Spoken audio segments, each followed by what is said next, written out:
اعوذ باللہ من الشیطان الرجیم۔ پناہ مانگتا ہوں میں اللہ کی شیطان مردود کے شر سے۔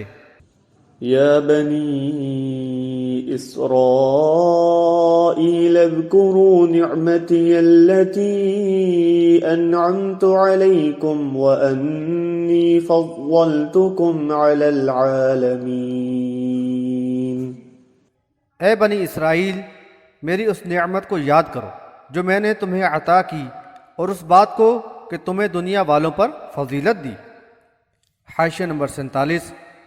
بنی اسرائیل کو اقوام عالم پر برتری ملی، لیکن انہوں نے اللہ کی اس نعمت اور عطا کردہ منصب کی قدر نہ کی، اپنے انجام سے بے پرواہ ہو کر دنیا کے مفادات سمیٹنے میں ہی لگے رہے۔ چنانچہ انہوں نے مجموعی حیثیت سے اپنے آپ کو اللہ تعالیٰ کی رحمت اور اس کے فضل و کرم سے محروم کر کے دنیا اور آخرت میں اللہ کے عذاب کا مستحق ٹھہرایا۔ ان کی باغیانہ روش پر انہیں سزا ملی، پھر مہلت دی گئی، اور یہ سلسلہ چلتا رہا۔ ان کی تاریخ عبرت انگیز حالات و واقعات سے بھری ہوئی ہے، اور قرآن میں متعدد مقامات پر ان کا ذکر کیا گیا ہے۔ واتقوا يوما لا تجزي نفس عن نفس شيئا ولا يقبل منها شفاعة ولا يؤخذ منها عدل ولا هم ينصرون۔ اور اس دن سے ڈرو جب نہ کوئی کسی کے ذرا برابر بھی کام آئے گا، اور نہ کسی کی سفارش قبول ہوگی، نہ کسی سے بدلہ یا فدیہ لیا جائے گا، نہ ان کی مدد کی جائے گی۔ حاشیہ نمبر 48۔ یہاں ان کو متنبہ کیا جا رہا ہے کہ کسی غلط فہمی میں نہ رہیں۔ اس عدالت عظمیٰ میں نہ کسی قسم کا جوڑ توڑ یا لین دین چل سکے گا، اور نہ ہی کسی کی زبردستی سفارش کام آئے گی۔ وہاں تو فیصلہ عدل و انصاف ہی پر مبنی ہوگا، اور ہر ایک کا ایمان و عمل صالح اس کو اللہ کی رحمت و مغفرت کا حقدار بنا کر رہے گا۔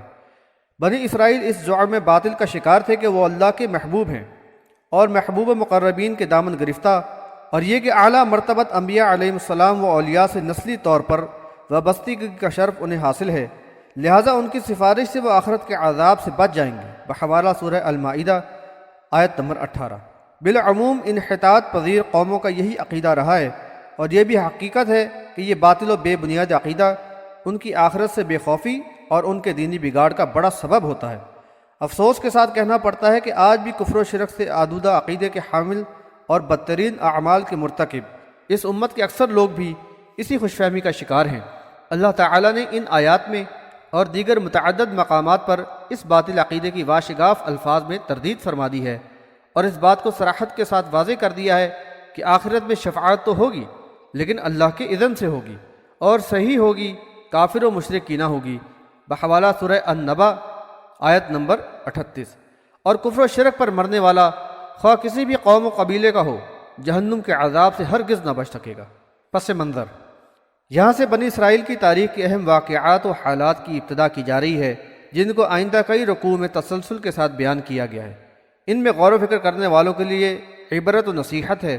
ان واقعات کے مطالعے سے یہ بات سامنے آتی ہے کہ ایک طرف تو اس ناشکری قوم پر اللہ تعالیٰ کی طرف سے بے حساب نوازشات ہیں، جن میں سے کچھ کا ذکر ان رکوعات میں کیا گیا ہے، تو دوسری طرف قوم یہود کی طرف سے اللہ کی نعمتوں کی ناقدری، اللہ کی پکڑ سے بے خوفی، اور اس کی آیات اور انبیاء علیہ السلام کے ساتھ تمسخرانہ سلوک ہے۔ کیا کسی قوم کو ایسی تاریخ اور ایسے اسلاف پر فخر کرنا زیب دیتا ہے؟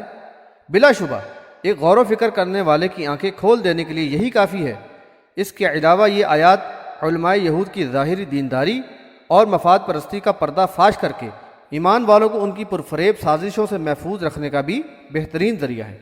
یوسف علیہ السلام کے دور میں بنی اسرائیل کو مصر میں فروغ حاصل ہوا تھا، لیکن پھر بگاڑ کے بعد انہوں نے احسان فراموشی اور اللہ کی نافرمانی کی روش اختیار کی، تو ان کو فرعونیوں کے ہاتھوں سزا دلوائی گئی، اور طویل عرصے تک وہ ذلت و رسوائی سے دوچار رہے۔ بالآخر اللہ تعالیٰ نے موسیٰ علیہ السلام کو مصر میں رسول بنا کر بھیجا، اور اس طرح بنی اسرائیل کو فرعون سے نجات دلائی۔ یہ واقعات قرآن کی مختلف صورتوں میں تفصیل سے بیان کیے گئے ہیں، اور یہاں حسب ضرورت ان کا ذکر کیا گیا ہے۔ وَإِذْ نَجَّيْنَاكُمْ مِنْ آلِ فِرْعَوْنَ يَسُومُونَكُمْ سُوءَ الْعَذَابِ يُذَبِّحُونَ أَبْنَاءَكُمْ وَيَسْتَحْيُونَ نِسَاءَكُمْ وَفِي ذَلِكُمْ بَلَاءٌ مِّن رَّبِّكُمْ عَظِيمٌ۔ اور یاد کرو جب ہم نے تمہیں قوم فرعون سے نجات دلائی جو تمہیں بدترین عذاب دیتے تھے، وہ تمہارے بیٹوں کو ذبح کر دیتے اور تمہاری لڑکیوں کو زندہ رکھتے تھے، اور اس میں تمہارے لیے تمہارے رب کی طرف سے بھاری آزمائش تھی۔ حاشیہ نمبر 49۔ یہاں قوم فرعون کے انتہائی متکبرانہ جور و ستم کا ذکر ہے جو انہوں نے اپنے جیسے انسانوں پر روا رکھا ہوا تھا۔ وہ بنی اسرائیل کے لڑکوں کو قتل کر دیتے تھے اور لڑکیوں کو زندہ رکھتے۔ اس سے ان کا یہی مقصد تھا کہ اس طرح ان کی نسل کشی کر دی جائے تاکہ وہ کبھی سر نہ اٹھا سکیں اور وہ ان پر غالب رہے۔ بحوالہ سورہ الاعراف آیت نمبر 127۔ ان کی اس منصوبہ بندی میں نجومیوں کی پیشین گوئی کا کوئی دخل نہیں تھا، بلکہ یہ محض بنی اسرائیل پر ان کی بالادستی قائم رکھنے کی تدبیر تھی۔ وَإِذْ فَرَقْنَا بِكُمُ الْبَحْرَ فَأَنْجَيْنَاكُمْ وَأَغْرَقْنَا آلَ فِرْعَوْنَ وَأَنْتُمْ تَنْظُرُونَ۔ اور یاد کرو جب ہم نے تمہارے لیے سمندر کو پھاڑ دیا اور راستہ بنا دیا، پھر تمہیں بچا لیا اور قوم فرعون کو تمہارے دیکھتے دیکھتے غرق کر دیا۔ حاشیہ نمبر 50۔ اللہ نے آخرت سے بے خوف فرعونیوں کو اس سرکشی اور ظالمانہ رویے پر چھوٹ دی، پھر ان کی مہلت ختم ہونے سے پہلے ہی موسیٰ علیہ السلام کے ذریعے ان کو اصلاح کا پیغام بھجوایا گیا۔ بحوالہ سورہ النازعات آیت نمبر 17۔ ایک طویل معرکہ آرائی اور اتمام حجت کے بعد فرعون کو مع لاؤ لشکر سمندر میں غرق کر دیا گیا، اور اس واقعہ کو بعد میں آنے والوں کی عبرت کا سامان بنا دیا گیا۔ قوم فرعون کو ان کی سرکشی اور ظلم و جور کی یہ سزا تو دنیا میں دی گئی، اور پھر وہ صبح شام آگ کے عذاب پر پیش کیے جاتے ہیں، اور قیامت کے فیصلے کے بعد شدید عذاب میں جھونک دیے جائیں گے۔ بحوالہ سورہ المؤمن آیت نمبر 46۔ وَإِذْ وَاعَدْنَا مُوسَىٰ 40 لَيْلَةً ثُمَّ اتَّخَذْتُمُ الْعِجْلَ مِن بَعْدِهِ وَأَنْتُمْ ظَالِمُونَ۔ اور جب ہم نے موسیٰ سے 40 راتوں کا وعدہ کیا، پھر تم نے اس کے بعد بچڑے کو ہی معبود بنا لیا اور تم ظالم ہی تھے۔ حاشیہ نمبر 51۔ اللہ تعالیٰ نے بنی اسرائیل کو فرعونیوں کی غلامی سے نجات دلوا کر ایک آزاد و باوقار قوم کی حیثیت عطا فرمائی۔ اب اس مسلم معاشرے کو مکمل ضابطۂ حیات کی ضرورت تھی، لہذا تورات کی شکل میں کتاب ہدایت عطا فرمانے کے لیے موسیٰ علیہ السلام کو طور پر بلایا گیا۔ حاشیہ نمبر 52۔ یہ بات قابل غور ہے کہ ادھر طور پر اللہ تعالیٰ بنی اسرائیل کی رہنمائی کے لیے موسیٰ علیہ السلام کو ہدایت عطا فرما رہا تھا، تو ادھر طور کے دامن میں بنی اسرائیل شیطان صرف سامری کے بہکاوے میں آ کر سونے سے ڈھالے ہوئے بچڑے کو معبود بنا بیٹھے تھے۔ قبطیوں یعنی قوم فرعون کی طویل غلامی نے جہاں بنی اسرائیل کو ذہنی مرعوبیت کے نتیجے میں بری عادات و رسومات کا عادی بنا دیا تھا، وہاں ان کے کفر نے ان کے دلوں میں بچڑے کی عقیدت بھی رچا بسا دی تھی۔ قرآن کے الفاظ ہیں وَأُشْرِبُوا فِي قُلُوبِهِمُ الْعِجْلَ بِكُفْرِهِمْ۔ بحوالہ سورہ البقرہ آیت نمبر 93۔ ترجمہ: ان کے کفر کی وجہ سے ان کے دلوں میں بچڑے کی عقیدت و محبت رچا بسا دی گئی تھی۔ اس سے قبل موسیٰ علیہ السلام کے ہمراہ بحر احمر عبور کر کے وادی سینا کی طرف جاتے ہوئے ایک بت پرست قوم سے ان کا گزر ہوا تو ان کو دیکھ کر بے قابو ہو گئے، اور موسیٰ علیہ السلام سے درخواست کی کہ ہمارے لیے بھی ایک ایسا ہی معبود بنا دیجیے۔ بحوالہ سورہ الاعراف آیت نمبر 138۔ یہ اس قوم کی بے حسی اور کفران نعمت کے عادی ہونے کا بیان ثبوت ہے۔ حیرت ہے کہ طویل آزمائش اور رب ذوالجلال کے عظمت و قدرت کے مظاہرات اور فرعونیوں پر اللہ کے عذاب کے عینی مشاہدے کے باوجود ان میں نہ کوئی تبدیلی آئی اور نہ ہی جذبہ اخلاص و احساس پیدا ہوا۔ بہرحال اللہ تعالیٰ نے اتنے بڑے جرم کے بعد بھی انہیں معاف فرما دیا اور سنبھلنے کا موقع دے دیا۔ ثم عفونا عنكم من بعد ذلك لعلكم تشكرون۔ ہم نے تمہیں پھر اس کے بعد بھی معاف کر دیا تاکہ تم شکر کرو۔ وَإِذْ آتَيْنَا مُوسَى الْكِتَابَ وَالْفُرْقَانَ لَعَلَّكُمْ تَهْتَدُونَ۔ اور جب ہم نے موسیٰ کو کتاب اور فرقان عطا فرمائی تاکہ تم ہدایت پاؤ۔ حاشیہ نمبر 53۔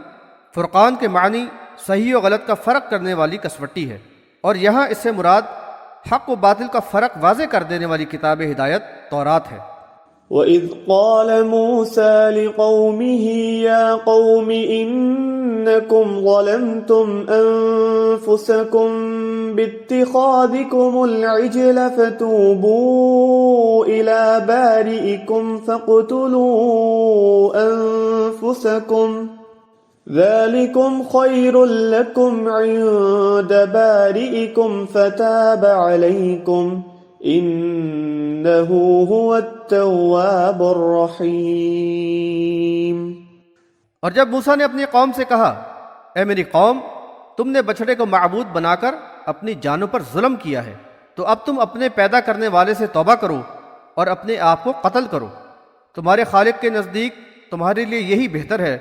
پھر اس نے تمہاری توبہ قبول کر لی، بے شک وہ بہت ہی توبہ قبول کرنے والا اور رحم فرمانے والا ہے۔ حاشیہ نمبر 54۔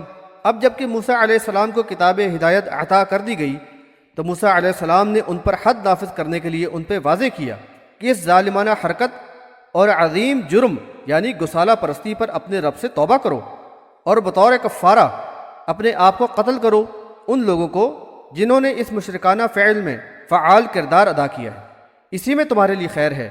یعنی ان فاسد عناصر سے قوم کو پاک کرنا لازمی ہے جن کی رگ و پے میں شرک کے جراثیم سرایت کر چکے ہیں۔ اگر ان کو چھوڑا گیا تو وہ پوری قوم میں پھیل جائیں گے اور ان کو ہلاکت کے گڑھے میں گرا دیں گے۔ یہاں یہ بات بھی قابل ذکر ہے کہ حدود کا نفاذ اجتماعی تزکیے اور تربیت کا بڑا ہی مؤثر ذریعہ ہوتا ہے۔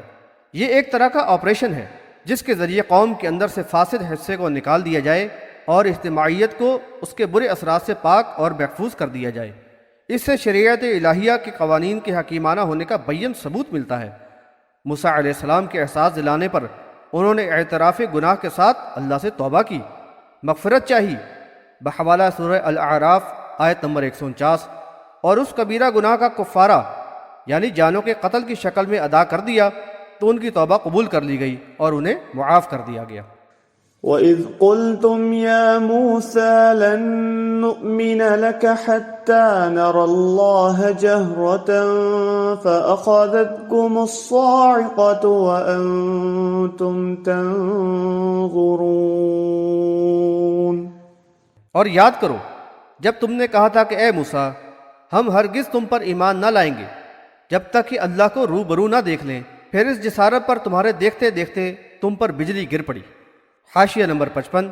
یہ اس وقت کا واقعہ ہے جب کہ گسالہ پرستی کے بعد بنی اسرائیل کی توبہ قبول ہوئی اور معافی کا اعلان ہو گیا تو موسیٰ علیہ السلام نے نفاذ شریعت کے سلسلے میں قوم سے 70 نمائندوں کو ساتھ لیا اور ان کو اللہ کی قدرت کی نشانیاں دکھانے طور پر لے گئے بحوالہ سورہ الاعراف آیت نمبر 155۔